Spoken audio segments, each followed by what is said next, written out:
Hi kids, welcome to another episode of Miss K's Earth Science. Today we're going to be learning about severe weather. We just did air masses and fronts.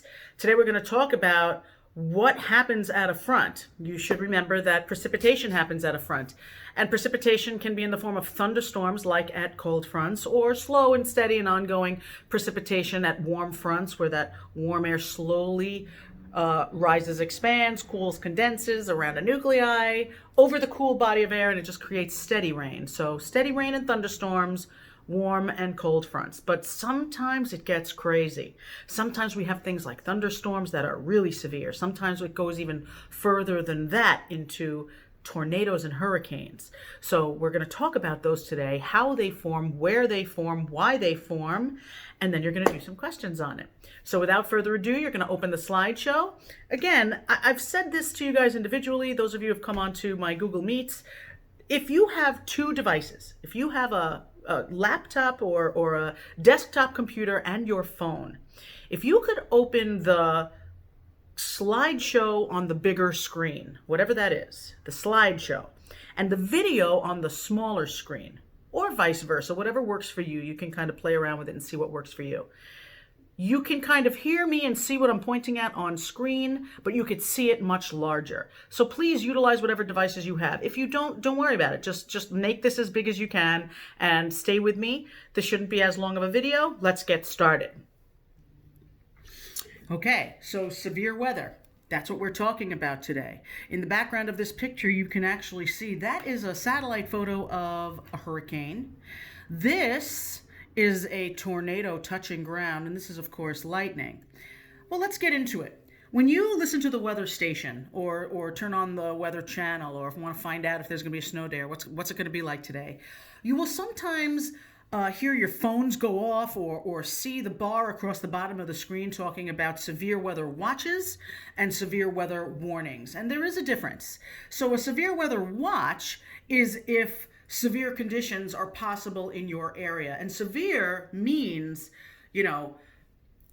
exaggerated weather conditions. There's wind and then there's severe wind, which is much stronger wind. There's rain and then there's severe rain, which is like downpours. So severe means much stronger. Severe weather watch, it's possible in your area. Severe weather warning, severe weather conditions are currently occurring or are expected to occur in your area. If we get a warning, that means it's coming. Brace yourself.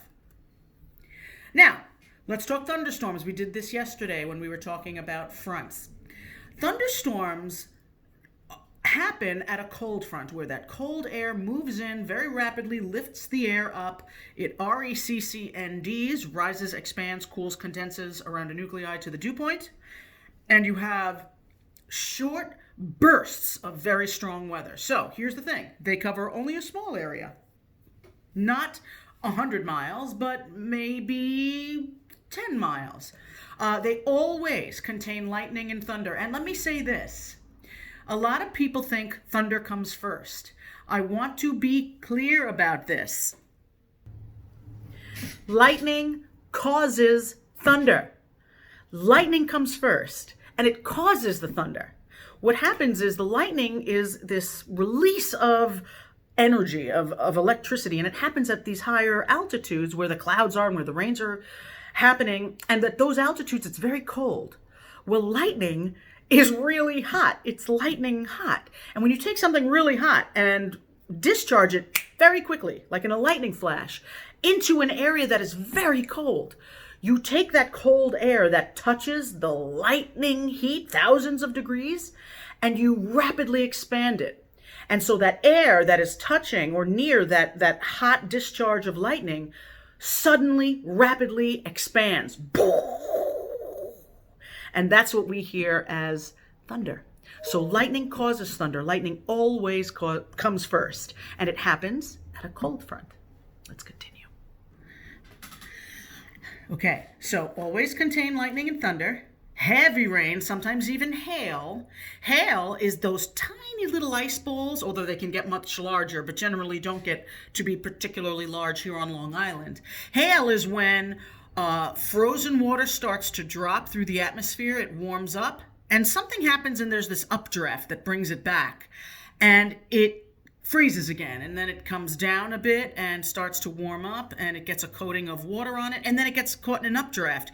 And that happens a few times until it's like frozen, melting, and then eventually it becomes too heavy to stay up in those drafts, and it falls as hail. That's very possible and sometimes even probable in a thunderstorm.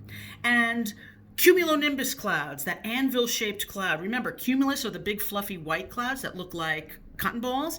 Cumulonimbus, nimbus means rain, cumulonimbus clouds happen at thunderstorms, and you'll have strong winds where that cold air moves in against the warmer air. And thunderstorm formation, it needs instability to form. I had told you that there are two types of air masses that they're going to ask you about more than anything, and that is continental polar and maritime tropical. So here's what happens. They need instability to form. Maritime tropical air, warm and moist. Maritime means moist. Tropical means warm. And those maritime tropical warm moist air masses are unstable. They have that extra energy in it. They have that matter and energy, that evaporation in it. And so these occur in cold fronts, where suddenly continental polar, cool and dry air masses meet that warm, moist air mass. It forces the RECCND to occur. They are dangerous, thunderstorms. Not always, but they are dangerous due to the lightning, certainly the wind. We've all seen trees go down. The rain, the hail. If the hail becomes large, it can do a lot of damage. It can break windows, it can dent cars, things like that. And certainly if you're outside and you get hit with a large hailstorm, that would not be fun. Here on Long Island, again, not so much large hailstones, but, in the Midwest, in the central states, hail can be very large, the size of golf balls. Okay, so why are they dangerous? Well, again, lightning can be up to 1,000,000 volts.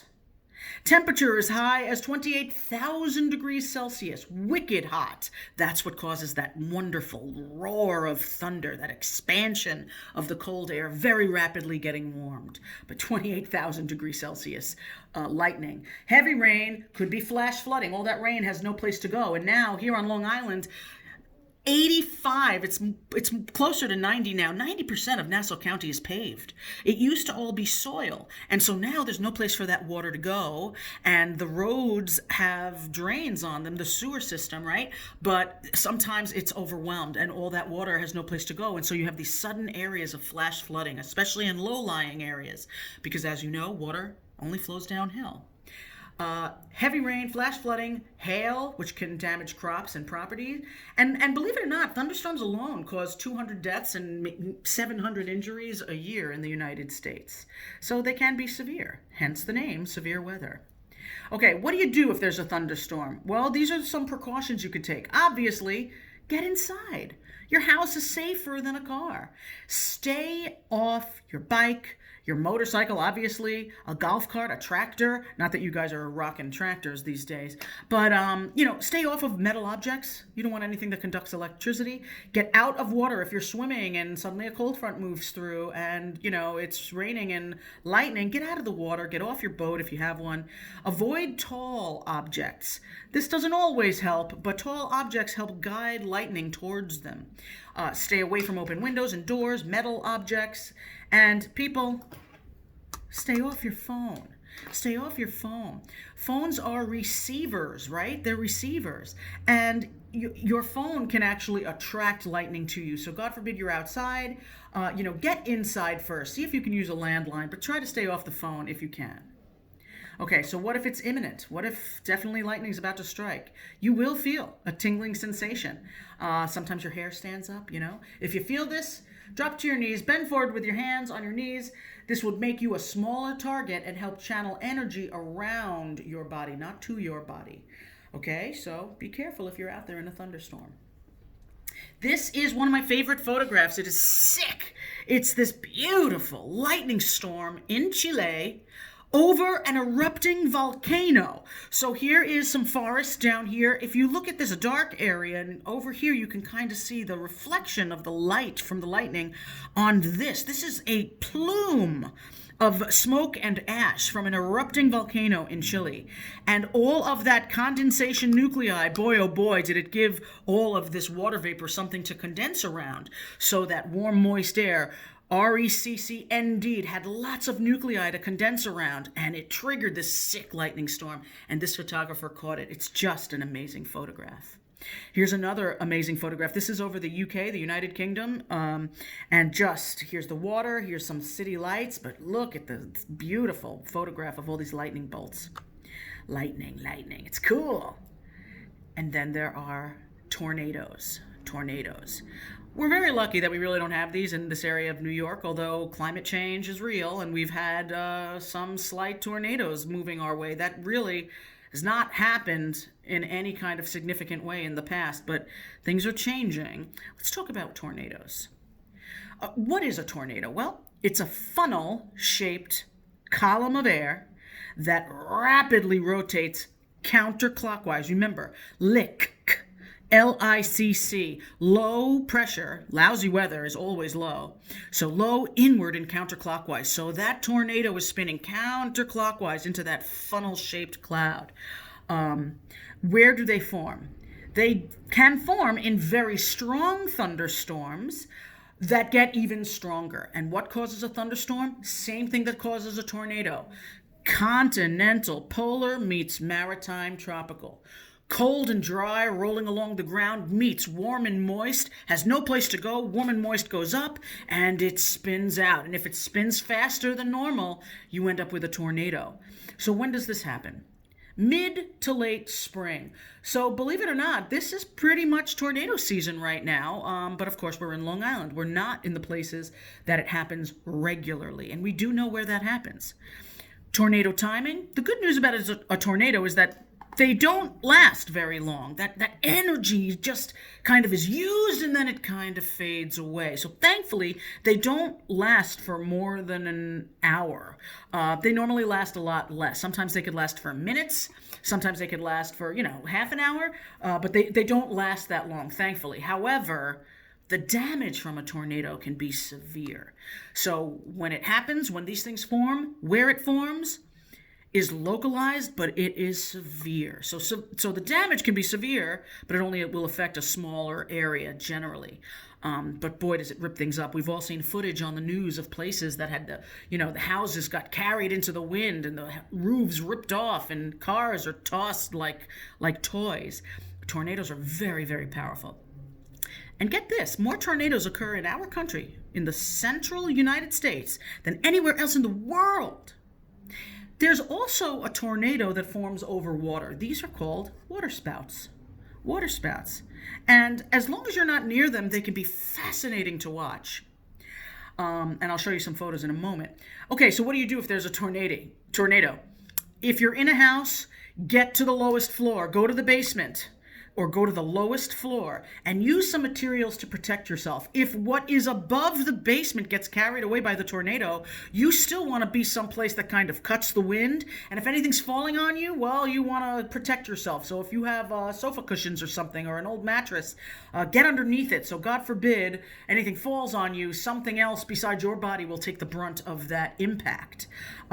If you have no shelter, God forbid, you want to lay flat in a ditch, a depression. Get flat so that the wind can flow over you and cover your head.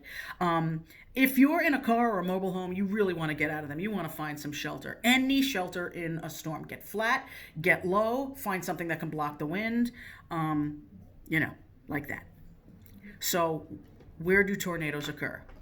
Tornado Alley. They literally have named it Tornado Alley. This is a map of the United States, right?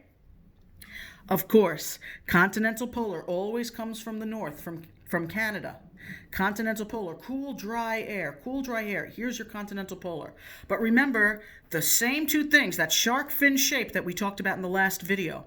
Warm, moist air comes up from the Gulf of Mexico, meets that continental polar, and it just spins out. Here's your cold front, here's your warm front. Here's the cool, dry air blowing into the leading edge, the front. Here's the warm, moist air blowing into this leading edge, the front. The center of the low pressure system is right here.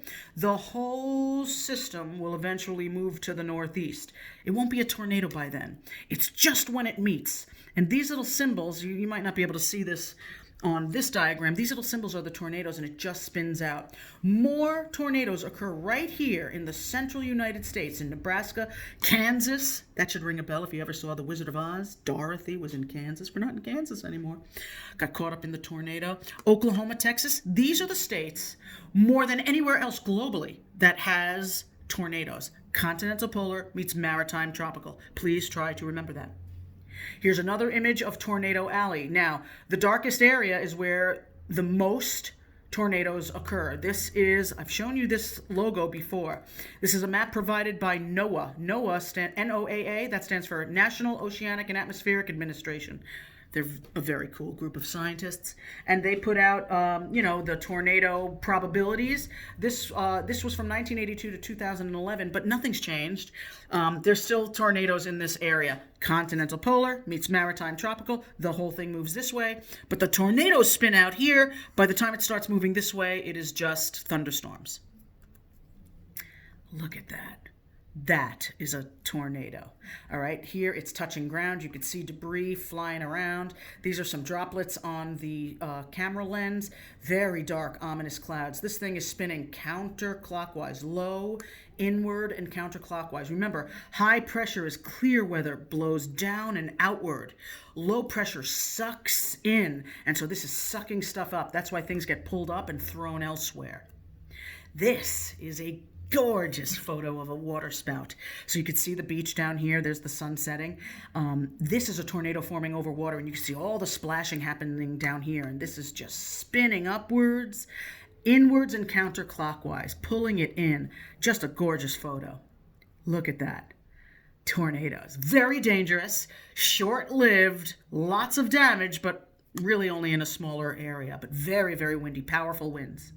Here's another one. All the damage happening right where the tip of that funnel is touching ground. All these places are experiencing lots of wind, but the damage is going to be severe right here.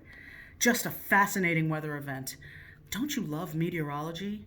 Don't you love our troposphere? Don't you just love earth science? It's so cool. Now, you might not be able to see this. This is a boat that was pulled out of water and is now sitting on its side in a road. This is somebody's house that no longer resembles a house. There's no roof. There's a couple of walls remaining, but all their belongings are everywhere. Here is their Jeep. There's actually a man standing right here for scale, and that's the Jeep. Well, bad shape. This is a was a tractor trailer. Here's the front of the truck. There's the rest of the truck. This is a Jeep with all kinds of debris. Here are two men walking. Here's the tornado. This picture is killer. I don't know if you can see this, but these are seats in a stadium, and all the debris around them, and two cars that literally got pulled up, lifted into the sky, and dropped into the stadium. Very, very, very powerful winds. Severe weather. And then there are hurricanes. These do affect Long Island, but they're different. They're very different.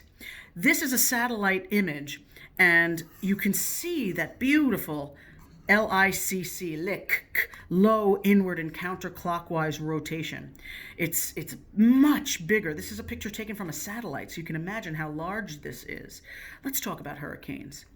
A hurricane is an intense low-pressure system with winds exceeding 74 miles an hour. Before 74 miles an hour, it's not classified as a hurricane. Once it hits or exceeds 74 miles an hour, now it's a hurricane. And again, of course, low pressure, inward and counterclockwise. These are steered by the prevailing winds. By the prevailing winds, that's page 14 of your reference table. The prevailing winds. This diagram tells you where those hurricanes will form and where they will move. Page 14. Now, there is a calm spot at the center. They call that the eye of the storm. And in that spot, the winds are relatively calm. They're really not that crazy. but all the winds surrounding the eye are strong. So let me go back to this. This spot right here is the eye of the storm. If you're on the ground underneath this, it's kind of windy, but it's not so terrible. But as soon as that moves over you, that's going to spin. You're going to see and feel and experience these very powerful winds. There's the eye. Inward and counterclockwise. This is the edge of Florida. This is my favorite picture. It is just gorgeous. You could see the curve of the earth ever so slightly. And this fuzzy blue that looks so thin, this very much brighter blue, that is the entire atmosphere. That is tropostrato, mesothermo, but you could see it when you see it on the edge like this of the earth. And you could see how extraordinarily thin the atmosphere really is. It's so thin. In this picture, looking at this hurricane, we are looking through the thermosphere, the mesosphere, the stratosphere to see this beautiful hurricane on the in the troposphere. But it's very thin, our atmosphere, but this very powerful, very large hurricane. So here's what you got to know about hurricanes. First of all, they form over ocean water. Maritime tropical air mass. They form over warm ocean water. Well, where is the ocean warm? The ocean isn't warm everywhere. You've been to the beach, it ain't warm. So where is the warm waters? They are at the equator. Before I started shooting this video, I drew this rather elementary world map. It is not, pumpkins, drawn to scale. It is not drawn to scale, but work with me here. I drew this. So here is Africa and Europe. Here is South America, United States, and Canada. They always form over equatorial oceans. So in your reference table, I'm going to show you in a moment, there is a symbol that kind of looks like a spiral from the top and then a spiral from the bottom. Spiral from the top, inward and counterclockwise. Spiral from the bottom. Here is your reference table, page 13. Right over here in the corner, next to air masses and fronts and station models and all the things we've just talked about, right over here, it shows you the symbol for a hurricane, kind of looks like a little LICC, inward and counterclockwise. And here, that funnel shape is the symbol for a tornado. All right, so that's the symbol for a hurricane. And what is going to steer it? Where is it going to go? It's going to follow the trade winds.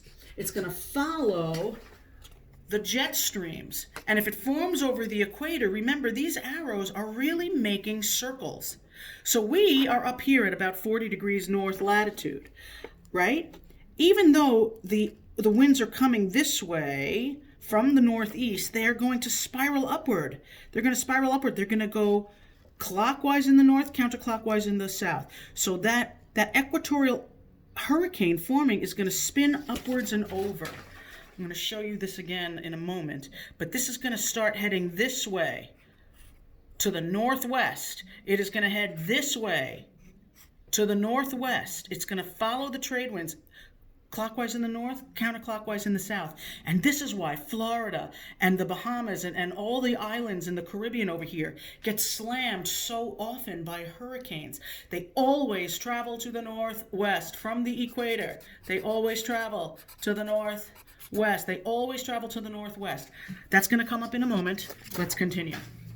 So they form over equatorial oceans, over the equatorial Atlantic, warm water, maritime tropical. And when do they happen? Well, hurricane season generally starts late summer. So the end of June, July, August, like that. And they can extend into September. Believe it or not, Hurricane Sandy happened at the end of October. I believe it was October 27th or 28th. And the problem is that they last for a long time. If they start out at the equator, then and can still make it all the way up to New York, well, this could be several days of traveling northwest.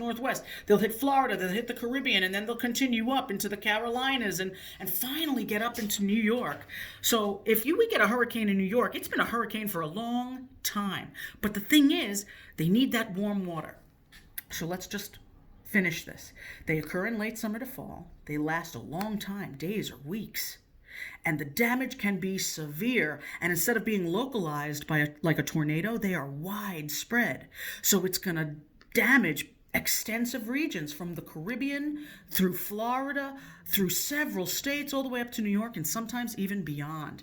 Big, big areas. Now, The thing about hurricanes is that they will weaken as soon as they make landfall. In other words, as soon as they're not over warm water, they're gonna weaken. The fuel for a hurricane is warm water. And therefore, there are two things that can kill a hurricane. One of them is when they're spinning and they move over land. They no longer have the evaporation and power from that evaporation. Energy and matter is in evaporation. Remember that. 2,240 or 60 joules per gram, right? Okay. Hurricanes weaken as soon as they hit landfall. That's because warm water provides the energy.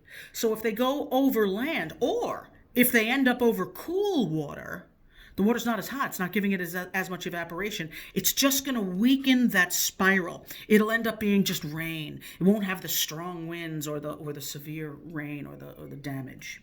Okay? How do Atlantic hurricanes form? Again, they form as waves coming off the coast of Africa.